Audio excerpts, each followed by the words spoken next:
Welcome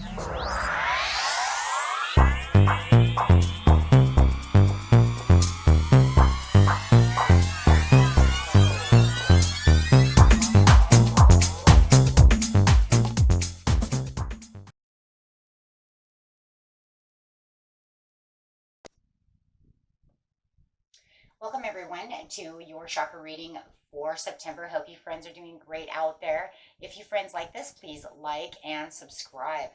Okay guys, let's see what's going on in your chakras. First card coming out is Heart Chakra, talking about victim. Oh no. Oh no. Okay. Someone wants to play victim. And you know they're playing victim. You're going to be a little squirrel over here, though, that's going to say, you know what, I'm going to figure out these problem-solving issues. You think you want this nut? Quit playing victim about it. Or acorn, excuse me. The green acorn actually indicates the being in denial may be holding them back.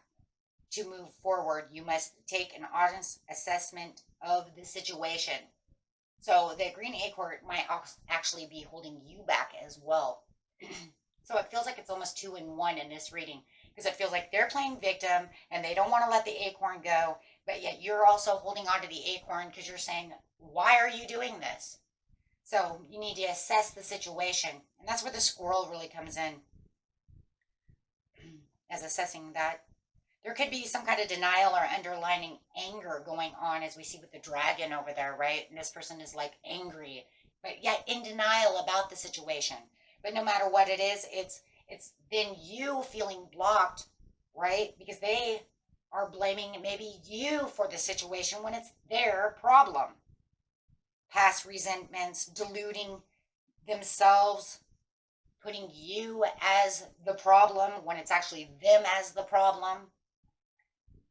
But you have so much potential greatness going through you, and so much potential growth and breakthroughs, that we have to get to the empowerment of the situation, so that way you don't feel like you're, being blocked from them. Does that make sense? Look, they're holding on to something, guys. Okay, you had some kind of solid plan maybe, and then they busted out, they screwed it up, and but they want to play victim about the situation. It was them who did the whole scenario, but it's you who has to hold on to a lot of the stuff. As they're pushing out all the grudge and all the resentment towards you, it makes you feel down, of course, because who knows what they're saying, right, to you. So as they're playing victim, it's actually kind of working on your heart, because in a lot of ways, it's people that we really care about. And so therefore, it's saying, why are you acting this way? You're the one that screwed up, not me. But why do I feel bad that you screwed up? Oh, because you're putting it all on me and making yourself the victim instead of me. So you had this heated argument, right, for a lot of you. Some kind of controversy, something that went down, something, you know what I'm saying? And it just does not go right. And yet you're the bad guy, even though it was their doing. But like I said, but the problem is it affects your chakra because you're holding on to the sensitivities within the situation, right? And it causes confusion. That's not good for your chakras at all, because that's negative and that stops making things work, the way it's supposed to be. So Spirit says, be more grounded. Earth Star Chakra. Hold on to your roots. You know who you are. You know what's really going on. Do not allow that to affect you. We need to let that go so that you can move on and grow from the situation. I learned what's going on. I use my intuition and, start manifesting past it. Excuse me. I'm going to get something to drink. I've done about 6 of these readings in a row. Okay, so the intuition and manifestation. Using your higher. Now, this is pink up here. It's talking about the spirit, right? So we're talking about soul star chakra plus the crown chakra, really getting into the knowing of the understanding of where I'm grounded, what I need to do, and I'm going to stand my ground against this and not allow you to affect me anymore. That's going to get your chakras going, because there's no reason in the world you should have to feel bad for them making you a bad guy. You're going to take a quiet retreat. So it's time to disconnect from the outer world so that you can discern and process your true thoughts and feelings from your inner world. Create this quiet time for yourself, and you'll have more clarity about what to do next and where you're going to move and how this is going to work. And then you can look for the clear signs, right, of the situation. This wouldn't probably be a great time to take any kind of risks during this Mercury retrograde either, because right now you just want to proceed as wisely as possible, trying to ground yourself and stay away from any kind of controversies or any more heated arguments with this person or anybody. Bringing in the Ace of Swords, because it's saying, yeah, there's that growth. I just said that, the growth and the understanding through communication, and mostly through yourself, because it's going to bring in this beautiful clarity of what is really going on and why is everything not coming the way I want it to go. Why? You can't bring your ships in if somebody is over here doing what they're doing. How are you going to move forward, with ease, right? If they keep throwing things at you, making things not positive. So no, you don't feel like there's any harvest. You don't feel like there's a rebirth with this person. This person could be an earth sign. It could be a Taurus, or, because it's the Empress, it also could be a Libra. So where you felt like you could trust this beloved friend, this beloved person, maybe even a coworker, you could feel like there's no trust. There's no discipline. Just arguments. All they want to do. There's nothing coming out of it that is proceeding towards anything good.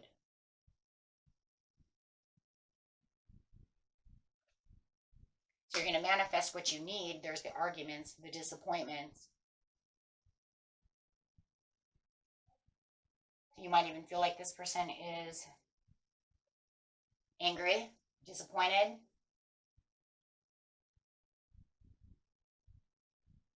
Argumentative.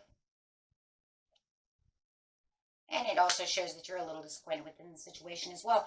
But having the quiet retreat is going to allow you to move exactly where you need to move, knowing exactly what you need to know, and opening up the intuition. You see the moon over here saying my intuition is open, and I'm able to move in the right direction now, because the more that I retreat and I start seeing what's going on and paying attention to all the little details, and I look for the signs and all the red flags, I can feel more comfort within understanding and keeping myself grounded to the situation. This is going to allow your chakras to align, bringing in all the little details and all the little things that you really need. And this is going to be a more appropriate time to express yourself to the situation as you're perceiving exactly what's going on.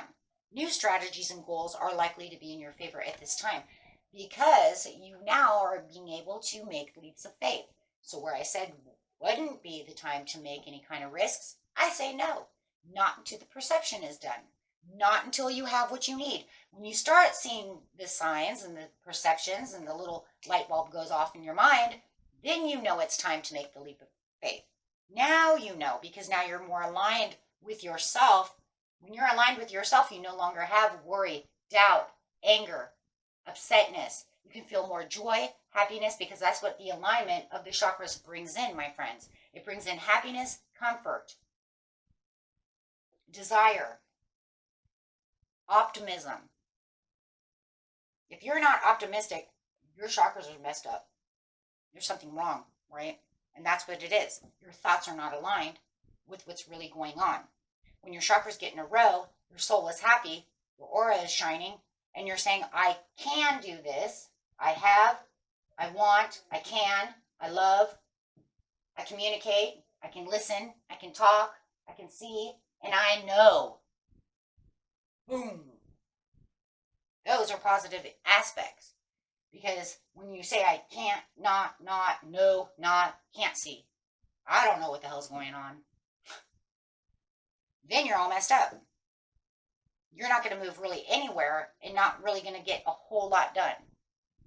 Doesn't mean you still can't get good things. It just means you're not going to get what you are truly meant to have. So this will increase the focus on the possibilities of what is going on around you and emphasize all the things around you through the perception and the understanding of what it is I truly can have, and knowing that I don't have to deal with you anymore. And once you understand all these things and know what they're doing and have a better perception, why are they doing these things? You'll figure it out. Do I want to leave them alone for a little while until they stop brewing over this? Is it just a Mercury retrograde thing because they're bringing things back up to light that happened 4 months ago? That happens so much. After Mercury retrograde, you realize they ain't even playing victim anymore, because why? It was just karmic. They want to bring things around because it needs closure. Mercury retrogrades bring closure to things. It rarely opens up. It can open up new opportunities after Mercury retrograde as we're aware and figuring things out, bringing in a new perception. It also brings in the perception of, why does the ex keep coming back? What karmic ties are we holding? What do we need to get past? There you go. Having the awareness. Getting to the dream's desire and taking the action with the determination of knowing exactly what it is and understanding, I don't need to hold on to this anymore. We're not fighting. I'm not fighting with you. We're not going to go backwards with you. Right? Making breakthroughs. Because this is going to be a time to move forward, that you must be honest with the assessment of the situation and knowing exactly what's going on before you can actually do anything. So you definitely want to have, great thinking, quiet retreats, meditation, really thinking about the situation. Once you get grounded, everything will be fine. Because then you'll have the Ace of Wands saying, yeah, well, here I am. Now I have a new beginning with new actions that I am, it's better for me. It's better for you. There it is, the karma again. Remember, the karma cards are justice, judgment, and of course the devil card. And then, of course, spiritual readings, we have Lady Karma herself, which would be the Queen of Swords, which we don't see all that much. But with this judgment, this is saying that things will blossom after things come to light. But the judgment call has to be made, whether it's for the good or the bad. As we say sometimes, the good, the bad, and the ugly, because it might be ugly for someone else. Because if they're holding on to this and they think they have you where they want you, when you bring out your judgment call and you say absolutely not, it's going to be bad and ugly for them, because they're going to lose power. So that's why I always call it the good, the bad, and the ugly. Good for one, bad, and maybe ugly. Right? And sometimes it's even bad and ugly for two. But when this one, it's definitely be good for you, but they're not going to like it. I'll guarantee you that. That's even if you even speak of it. You might just ignore them and ghost them. And if you ignore them and ghost them, it doesn't matter, because they're still going to be upset. Still going to be the Queen of Wands no matter what, because now they're going to say, why are you ghosting me? Why are you doing what you're doing? But you have to do this to empower yourself. They're not growing, guys. They're holding back their growth. Holding back growth is not what the soul is here to do. It's here to evolve and grow through the bad and the ugly and the good. Queen of Coins. Get yourself back to the nurturing and go back after the intentions of what you truly want, keeping yourself cozy, comfortable, and self-assured. Okay? Oh, beautiful reading. Until next time, my friends, peace and love. Bye-bye.